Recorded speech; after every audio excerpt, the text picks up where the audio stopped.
le serveur de déplacement. Donc c'est on va dire un graphique monothème. On est vraiment dans le thème purement des déplacements.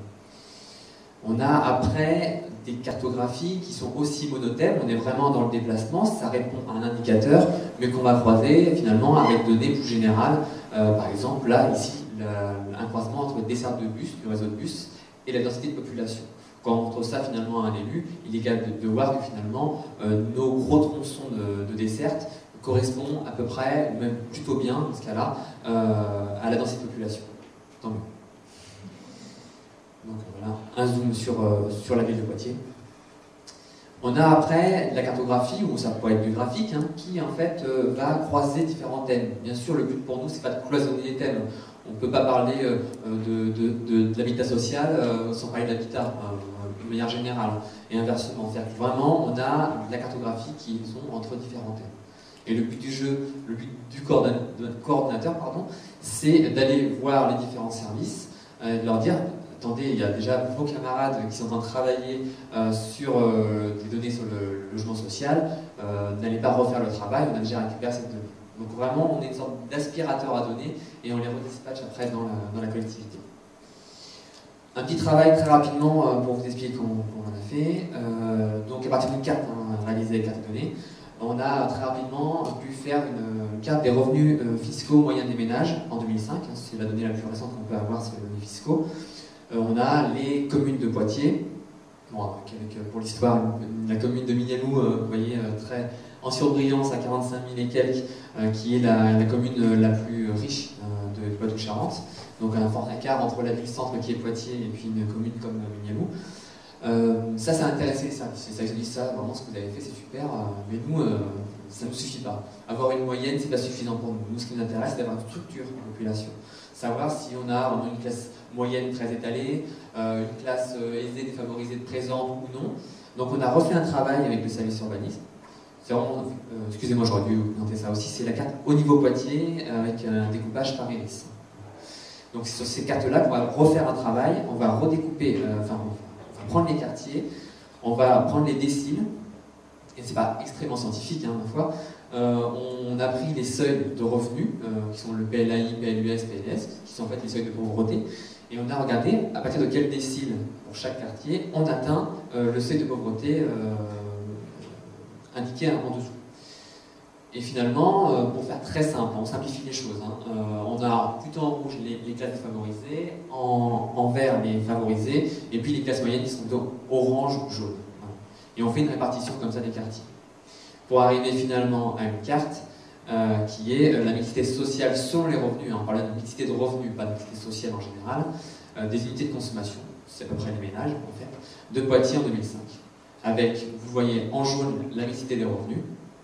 Et puis plus on va vers le vert, plus on a une absence de mixité, en tendant vers des hauts revenus essentiellement. Donc dans ces quartiers-là, il n'y a pas de classe défavorisée.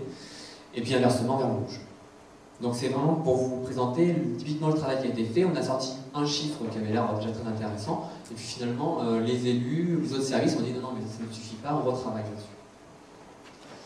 Alors bien. Juste une précision pour l'intérêt, parce qu'on est au cœur vraiment de l'observatoire. Là, ça a changé quand même la vision de beaucoup d'élus, des cas qui connaissent les quartiers. Et pour eux, les quartiers d'habitat social étaient forcément tous dans le rouge. Or, ça s'est pas du tout vérifié. Il y en a d'assez nombreux qui sont dans le jaune. Et ceux qui sont dans le rouge, en fait, il y en a 3 sur 5 ou 6 quartiers. Donc ça, c'est vraiment, quand on arrive à ça, on est content du travail, parce qu'effectivement, on a permis d'utiliser la donnée pour alimenter la réflexion. Bien sûr, on rencontre des contraintes, on a des contraintes techniques et juridiques. Voilà typiquement une carte qu'on a pu faire grâce au SIG, au système d'information géographique. On ne dira pas qu'il est essentiel d'avoir un SIG pour pouvoir faire un observatoire, mais ça paraît parfois très utile. On a pu faire ce type de carte qui est dominant d'espace urbain, qui en fait, parcelle par parcelle, on a pris la date de construction des logements qui sont sur cette parcelle, parce qu'on a l'information grâce aux impôts, et on a pu faire cette carte de l'étalement urbain. Et de ça, on va pouvoir sortir des statistiques pour dire, finalement, sur la période des 10 dernières années, on s'est étalé juste 2 fois plus qu'en 100 ans. C'est vraiment, on a pas gaspillé, mais on a pris de l'espace. Alors la réflexion a été utilisée pour le nouveau PLU, où finalement on a pu dire que le but du jeu, le but du PLU, ça va être de reconstruire la ville sur la ville, éviter vraiment cet étalement, grâce finalement à ces statistiques. On a aussi des contraintes juridiques. Par exemple, on a obtenu de l'EDF un fichier à l'adresse, précisément, pour constituer les personnes qui ne pouvaient plus payer leur facture EDF. Bien sûr, on ne peut pas publier ces chiffres, on va pouvoir les utiliser en interne, mais le but du jeu là a été de faire une carte regroupée par quartier pour la rendre diffusable. Cette carte-là, de toute façon, ne sera pas diffusée dans ces états parce que vous voyez bien qu'il y a finalement des quartiers avec 3 et 4, on est en dessous du seuil des statistiques. Et puis on a les contraintes de disponibilité, c'est bien sûr le problème donné du recensement 99, on attend cette année et peut-être même le début de l'année prochaine pour les données au niveau quartier sur les données INSEE. C'est vrai qu'aujourd'hui on vient nous demander pour travailler sur les 0,5 ans, alors là on a des gros problèmes, c'est certain. Donc on attend les nouveaux chiffres, on attend avec fébrilité. On a vu quand même un rapport du député Gosselin il n'y a pas longtemps nous dire que les données au niveau quartier ne sont peut-être pas aussi fiables qu'on l'espérait. Donc on attend vraiment avec fébrilité ces données. Et puis on a des données avec une échelle trop petite, c'est le cas souvent des données sur l'emploi, on travaille sur le bassin d'emploi. Nous, ce qui intéresse nos élus, c'est vraiment de travailler au niveau des quartiers, et sur les demandeurs d'emploi, on ne descend jamais en dessous de la commune. Et on a plus souvent de données au niveau du bassin d'emploi. Alors les modes de diffusion, pour terminer. Voilà, donc juste avant, pendant que Benoît va se préparer pour vous faire une démo qui j'espère va marcher, donc les modes de diffusion, c'est la face émergée en fait de l'iceberg de l'observatoire, c'est ce qu'on publie. Donc là vous avez des exemples que vous pouvez prendre là, qui sont les publications de l'observatoire, donc les cahiers de l'habitat et cahiers des placements. Ce sont deux publications, pour l'instant les deux seules sur l'observatoire, qui sont des synthèses en fait de ce que les élus et les services veulent mettre en exergue sur un thème donné.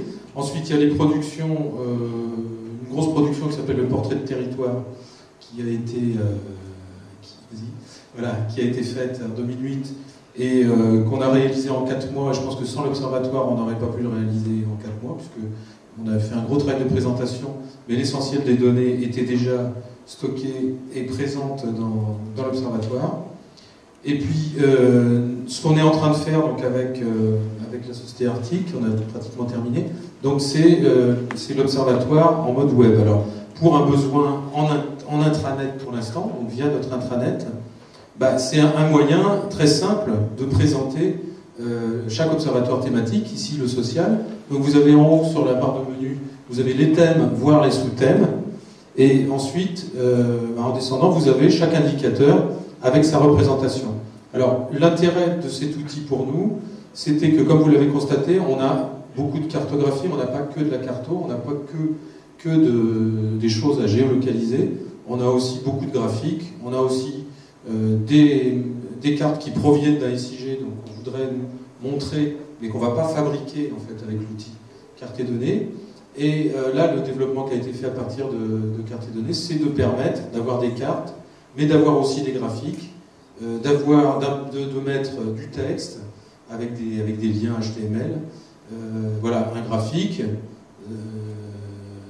et puis c'est de mettre aussi carrément des tableaux, puisque quelquefois un simple tableau à 2 entrées suffit, on n'a pas besoin d'aller plus loin dans la représentation, et c'est de faire quelque chose qui permette à l'utilisateur final d'avoir le maximum d'interactivité, c'est-à-dire qu'il va pas, lui, il ne peut pas changer la représentation, il ne peut pas changer la discrétisation, tout ça on l'a déjà fait pour lui, je dirais. Par contre, lui, ce qui va l'intéresser, c'est de pouvoir zoomer, c'est éventuellement de pouvoir enlever certaines informations de la carte, c'est de pouvoir déplacer sa légende, c'est de pouvoir afficher une note méthodologique qu'on lui aura rédigée avant, qui explique en fait comment l'indicateur est calculé, c'est de pouvoir afficher également un commentaire, une analyse, je dirais, du chargé d'études ou du service, pour dire, voilà, cette carte ou ce graphique, voilà ce qu'il représente, voilà ce qu'on veut dire par rapport à la thématique.